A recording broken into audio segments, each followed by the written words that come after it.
Om Vakratunda Mahakaya Suryakoti Samaprabha Nirvignam Kurume Deva Sarvakareshu Sarvada Sarvamangalamangalle Shive Sarvartha Sadike Sharanye Trambake Gauri Narayani Namostute Ya Devi Sarvabhuteshu Mahasaraswati Rupena Samstita Namastasya Namastasya Namastasya Namo Namaha Om Aim Rim Klim Chamundai Viche Om Glom Hum Klim Jumsaha Jwalaya Jwalaya Jwala Jwala Prajwala Prajwala Aim Rim Klim Chamundai Viche Jwala Ham Sam Lam Ksham Phat Swaha Om Trambakam Yajamahe Sugandhim Pushtivardhanam Urvarukamiva Bandhanan Mrityor Mukshya Mamritat Namah Shivaya Namah Shivaya Namah Shivaya Namah Shivaya Namah Shivaya Namah Shivaya Namah Shivaya Namah Shivaya Namah Shivaya Namah Shivaya Namah Shivaya Om Gunatito Vaksharam Brahma Bhagavan Purushottamah Jano Janandidam Satyam Uchyate Bhava Bandhanat Om Shri Swami Narayanaya Namaha Om Shri Lakshmi Narayanaya Namaha Om Shri Naranaranaya Namaha Om Shri Krishna Narayanaya Namaha Om Shri Badri Narayanaya Namaha Om Shri Rama Narayanaya Namaha Om Shri Shiva Narayanaya Namo Namaha Om Namo Bhagavate Vasudevaya Om Namo Bhagavate Rudraya Om Namo Hanumate Bhayabhanjanaya Sukham Kuru Hat Swaha Jai Hanuman Gyana Gunasagar Jai Kapiste Loko Ujagar Ramaduta Atulita Baladhama Anjani Putra Pavana Sutanama Om Shri Hanumate Namaha Shri Sadgurubhyo Namaha Om Dhyana Mulam Guror Murti Mantra Mulam Guror Vakyam Puja Mulam Guror Padam Moksha Mulam Guror Krupa Brahmanandam Paramasukadam Kevalam Gnana Murtim Dvandatitam Gagana Sadrusham Tattvamasyadi Laksham Ekam Nityam Vimalavachanam Sarvadi Sakshi Bhutam Bhavatitam Trigunarahitam Sadgurum Tam Namami Shri Gurubhyo Namaha. Welcome to Nitya Satsang. Today is the 22nd of November 2022. We are continuing our exploration of Vivekchudamani, and specifically we are on verse number 65. In verse number 65, as we're laying the foundation to understand this better step by step, we have been examining the role of Sadguru. So yesterday we started discussing the various paths shown by the various gurus. So what I would like to do today is to try to give a small overview by the grace of God and by the grace of the great saints of what the major paths are. What are the major paths, the marga, in the Sanatana Dharma that are shown to uncover the reality of the Atma. What Shankaracharya ji is asking us to do here is to uncover this reality that you are the Brahman, you are that infinite pure consciousness that is Ananda Akhandanand, as we have been saying. So to discover that, it is not a matter of belief only, it is a discovery, right? So to discover this, there are multiple approaches taken by the knowers of Brahman. That is called Brahmavid. So Brahmavid, the knowers of Brahman, what is it that they are able to show? They are able to show how to move out of the karya of Maya. See, Maya karyeti rohitam. So as I mentioned yesterday, the discussion of Maya, we are going to cover that later on in more depth. It is a very tricky and very interesting subject, but in one sense, Maya is kind of an obstruction, it's a blockage. So that's also true. But that blockage is not going to impact us if we are able to see the energy within Maya, that is the Devi itself. Devi meaning power, energy. So once that energy goes back into the Atma, the Maya doesn't affect, as I mentioned before. But we will go more into that later on. This beginning of this verse, Apto Kitam Khananam Tatha Upari. This is what we're looking at right now. What is that process of excavation, right? So in the Sanatana Dharma, in the 10,000 plus year old tradition, there are many, many different paths. The word for path in Sanskrit is marga, or we can say like an approach that is taken. Why are these different paths there?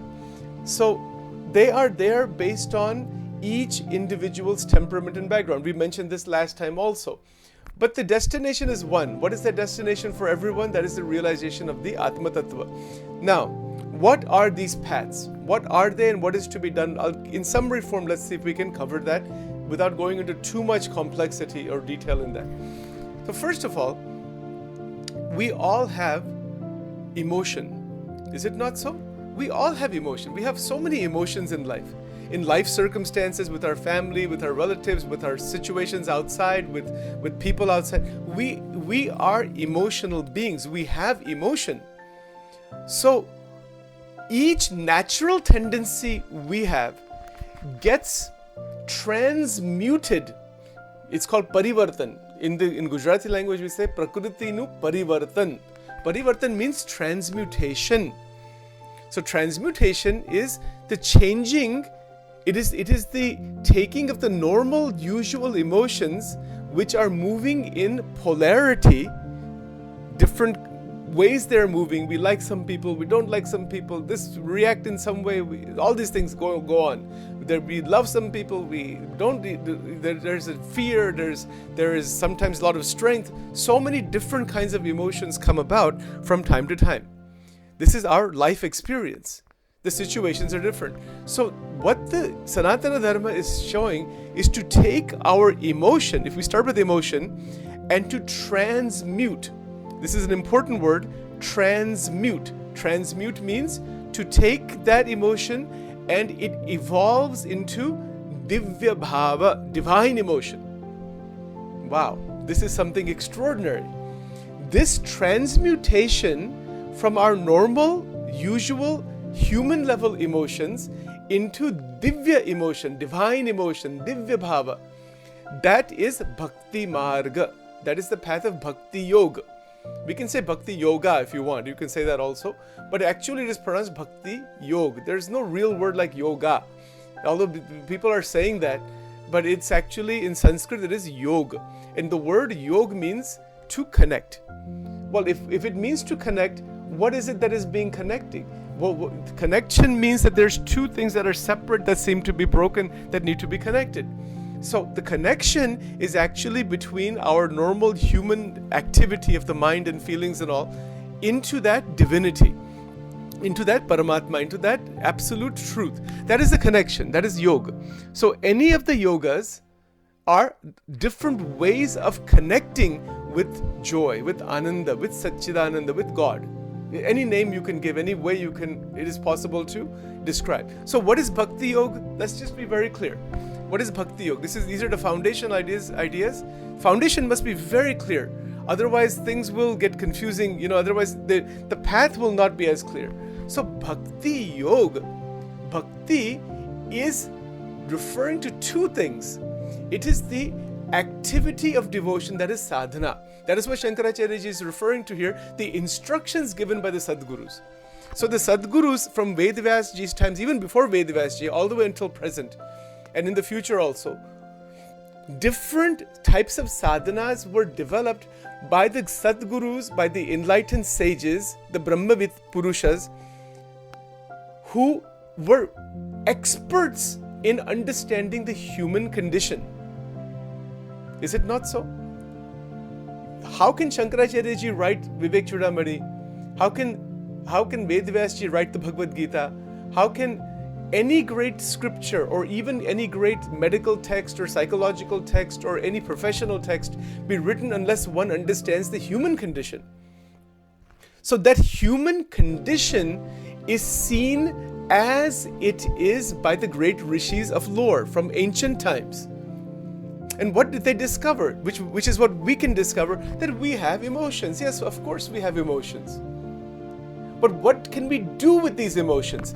That ability to examine the nature of emotion and at the same time to change the direction of emotion, to refine emotion, the refinement of emotion, that strength to do that comes from the intellect. That comes from the human body. That is why Shankaracharya ji is saying this human body is rare. Durlabham trayame veta. I keep repeating this. This is in the beginning of the Vivekchudamani. That this human body we have is a special gift given by God. And it is durlabh. Durlabh meaning it is very rare. And because we have it, we have the opportunity to take our emotional system and uplift it, transmute it into divine emotion. That is called divya bhava. Divya Bhav, Prem Bhav, Divya Bhav. Now we'll go into what this is. Boy, we could spend the whole year just on this one word only. This is how tremendous it is. But this is one of the approaches to start with the emotion and to focus on the emotion and allow it to uplift. Now, how is it done? It is done through Navadha Bhakti. The Navadha Bhakti is 9 forms of devotion that are shown in the Srimad Bhagavatam. Okay, these are 9 forms. Now, what are they? I'll go explain them to you. You probably know them. There's a shlok that explains them. Shravanam Kirtanam Vishnu Smaranam Padasevanam Archanam Vandanam Dasyam Sakhyam Atma Nivedanam. This is called Navavidha Bhakti, Navadha Bhakti. And this is sadhana. This is sadhana bhakti. So Vedavas, she said, this is how you do the sadhana. Okay, so and again, this sadhana is in Bhakti Marg, it is a prerequisite to do this sadhana to reach that Divya Bhakti, that Divya Bhava, that is called Prem Lakshana Bhakti. So the 9 forms, which I will describe in a moment, lead to the 10th Bhakti. The 10th Bhakti is Prem Lakshana Bhakti. It is non-directional Bhakti. I'll explain that further. And that non-directional Bhakti is it is in fact directly touching the Brahman. The Brahmic state, the actual Satchidananda Brahma that is there, it is accessible through the 9 forms of devotion. When the 9 forms of devotion culminate into the 10th devotion, the Sahasrara Chakra opens and you are completely in the state of the Brahman. Now, there are more detailed and more esoteric subjects about these chakras, about the different spiritual dhamma in reality. That is a further development in Vedanta. We won't go into that right now. I'm just mentioning it because it is there. The Sahasrara Chakra opens doesn't mean it's the end point. It seems like you go into the Akshara Brahma, that is the end. It is not the end. There's even beyond that. There's so much in that actually. But that's a more difficult subject and we won't go into that right now. The point here is that the path shown, right now we're talking about bhakti. The 9 forms of devotion we can do. And actually in Sanatana Dharma, most people who say they're Hindus, they're doing some form of this in some way or other. If you're doing some puja, some stotra, some mantra, it is part of the 9 forms of devotion. So Shravanam is the first bhakti. Shravan means to listen to the glories of God, to listen to the scriptures. People who listen to Ramayana, to the Bhagavatam, to the Gita, to the Sadgrantha. Listening itself, the act of listening with open-mindedness. This is the first bhakti, how significant it is. Even we don't, see people many times listen, but it's not just like listening, okay, we have some understanding. It's not like that. It is listening. In reality, it is Shravan meaning Shravanam is an act of listening very carefully without bias, without prefixed opinion. It's very difficult to do. Difficult because we have so many internal opinions and biases and so many things are there. We don't know how to listen. We don't know how to listen to each other, to our family members, to our co-workers. We are listening, we are caught up in our own thinking so much. So to leave that aside for the time being and to listen to the words of the great sages. This is what Shankaracharya ji is saying. This is all, if you open these words of Shankaracharya ji, everything will come out from there. This word khananam, it means to dig, it's to excavate. But that excavation, before that even happens, listen to what the gurus are saying. Why they're saying, with open-mindedness.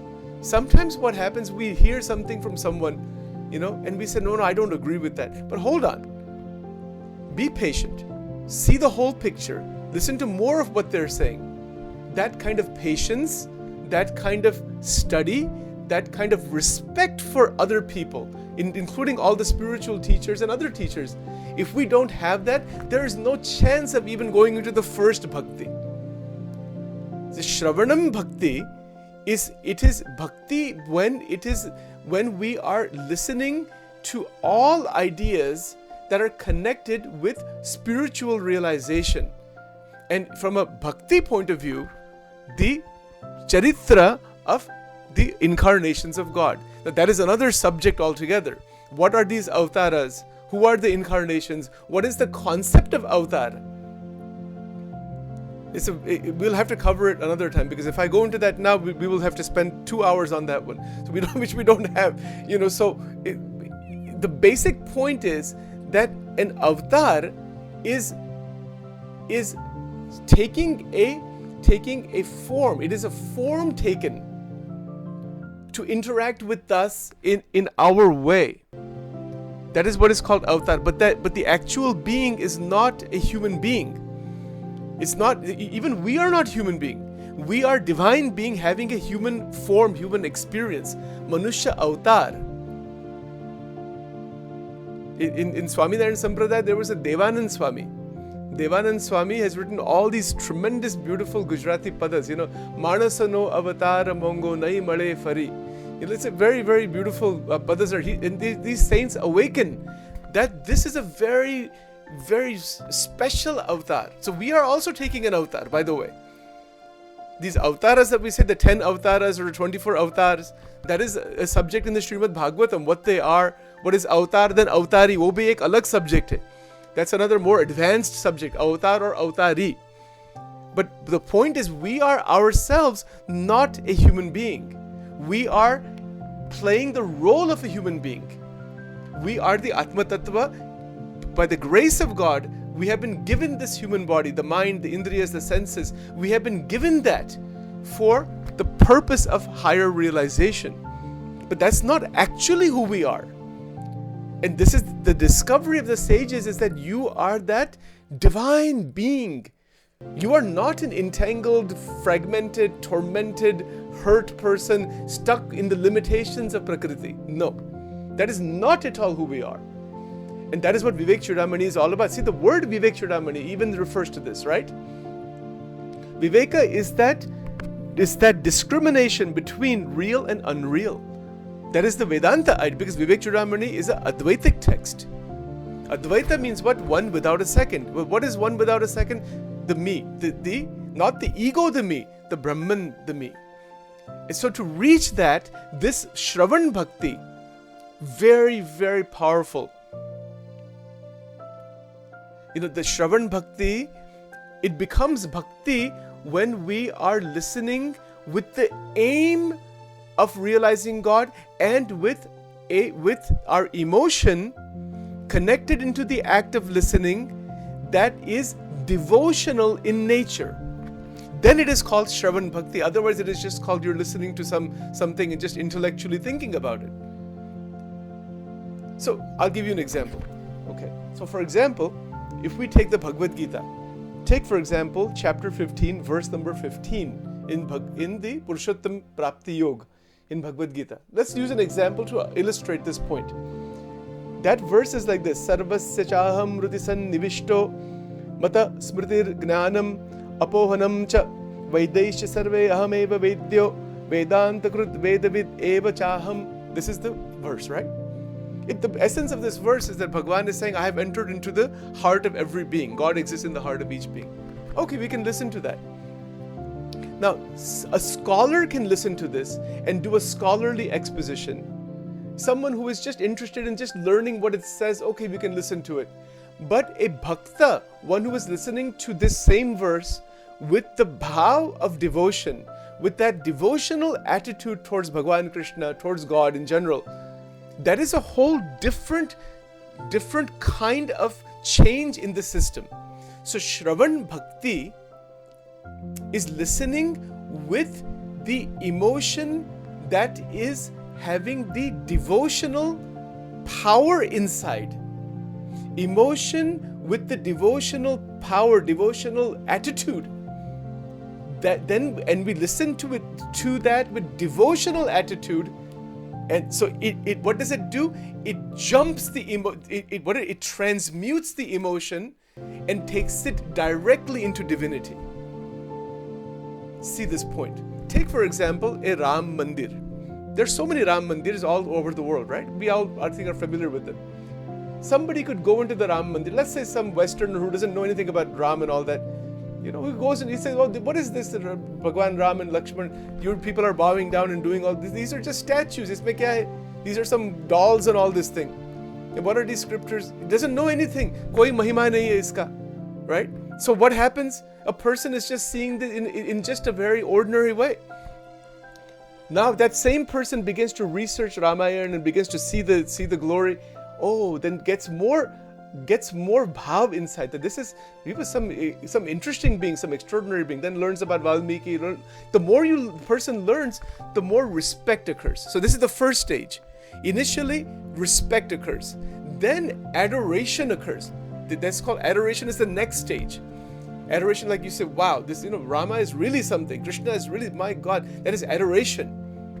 And from that adoration, then if a person is really evolving and has that kind of development in many ways, then that devotional attitude will be the third stage. So the devotional attitude towards the Bhagavad Gita, towards the Ram Mandir, towards Bhagwan Krishna, towards Guru Dattatreya, towards any particular Guru, devotional attitude towards Jesus. For example, people who are devoted, staunch Christians, you see their life and their beliefs and all that. Devotional attitude and approach is very different from a scholarly attitude. There are many religious scholars and religious studies departments all throughout the world. They may not be at all devoted, and they might be also to some extent, or to a great extent. So devotional attitude, for example, Shabri, the story of Shabri in Ramayana. She was illiterate in that sense, but her guru was enlightened. So she had taken the name of Ram and she had believed what the guru is saying, had heard simply from her guru that Bhagwan Ram will come. So she just believed without any other thinking whatsoever. This is called mood bhakti, by the way, another form of bhakti.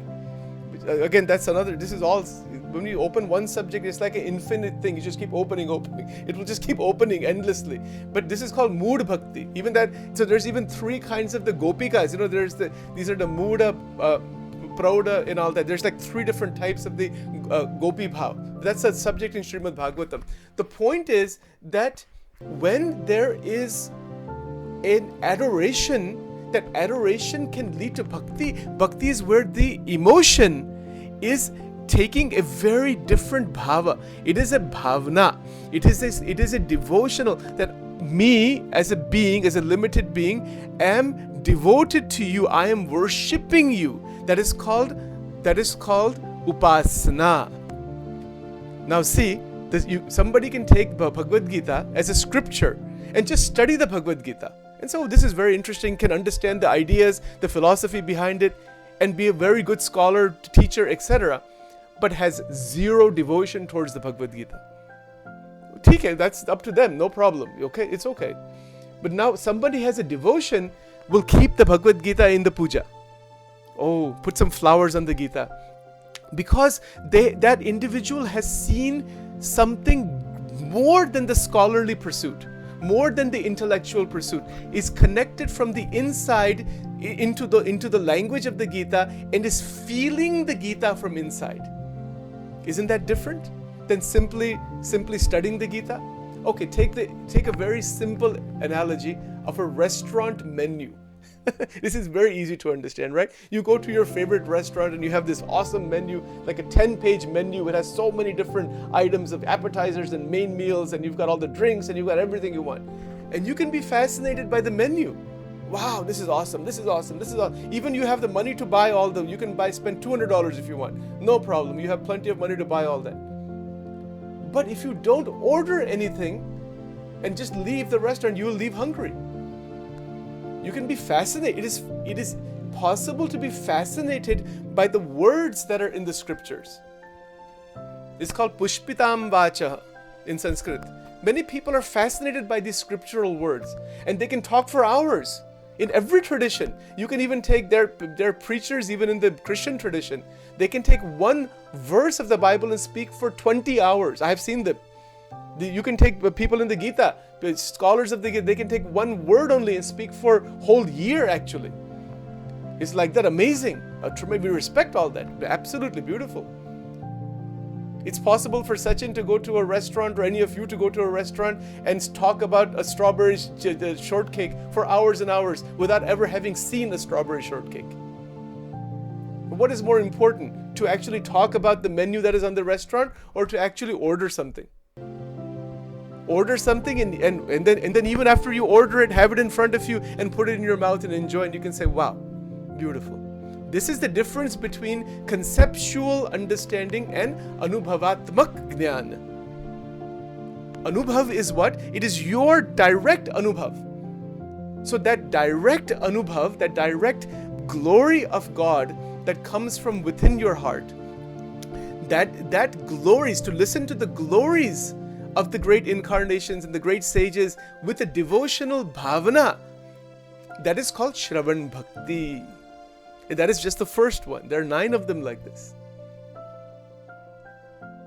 You see, so it is not the quantity of information we can share with each other and to understand. Quantity has its place. It is the quality inside. The quality of the rearrangement of the emotional heart. You know, Bhagwan is actually right inside of us. It is just a retuning to realize, oh, this is here. It's already there. It's not something that is apart from you. It's already there. So that retuning is sadhana. And that's what Shankaracharya ji is talking. We're spending time, we're going to go into this for the whole week. As we said, we're only in the first word right now. We're just trying to understand what we mean by the Guru Vakya. The Guru Vakya is so relevant. Again, who is giving that instruction? And actually, in all these scriptures, all these instructions are given. So many gurus have given so many paths. Right now, what we're doing is just trying to understand the Bhakti Marga. One of the paths. There are multiple major paths. It's better to understand one idea thoroughly than 100 ideas with a hodgepodge. You see, it's like this. You could have that menu with 100 items. Or let's say you go to a buffet that has 5,000 items in there. And you take one plate. You cannot put 5,000 items in your plate. Maybe you can put 10. Maybe you can put 7. Maybe you can put a couple. And then we can appreciate the 5,000 item buffet. But we cannot eat 5,000 items. We don't need to eat 5,000 items. It is like that. These scriptures are like thousands and thousands and thousands of endless items are there. And then so many gurus are there. We cannot eat all of that. We cannot drink all of that at one time. No. Little bit is enough. But it should be eaten and chewed and digested. It will be useful for us. If I take a plate in a buffet and put 5 or 6 items and beautifully and enjoyably with some good friends, just enjoy the meal, it's satisfying. It's enough for me. And it will satisfy my hunger and I'll be very happy. But that doesn't mean I disrespect all those other items that I didn't taste. It's like that. It's how much we take actually inside is of meaningful. It's going to benefit us spiritually rather than simply jumping around and just kind of saying, yeah, this is all there, but we don't eat anything. This is sadhana. So the word sadhana, let's talk about this word now. Right now we just mentioned Shravan Bhakti, and there's more we can say about it. But the word sadhana, see, there's 3 words here. There's the word sadhya, there's the word sadhana, and there's the word sadhaka. There's 3 words. The sadhak is one who is doing the sadhana. So if Sachin says, okay, I'm going to study the Upanishads, I'm going to study the Gita. It's a kind of Shastra Pathan, it's a scriptural study, right? It's a sadhana. It's a swadhyay, actually.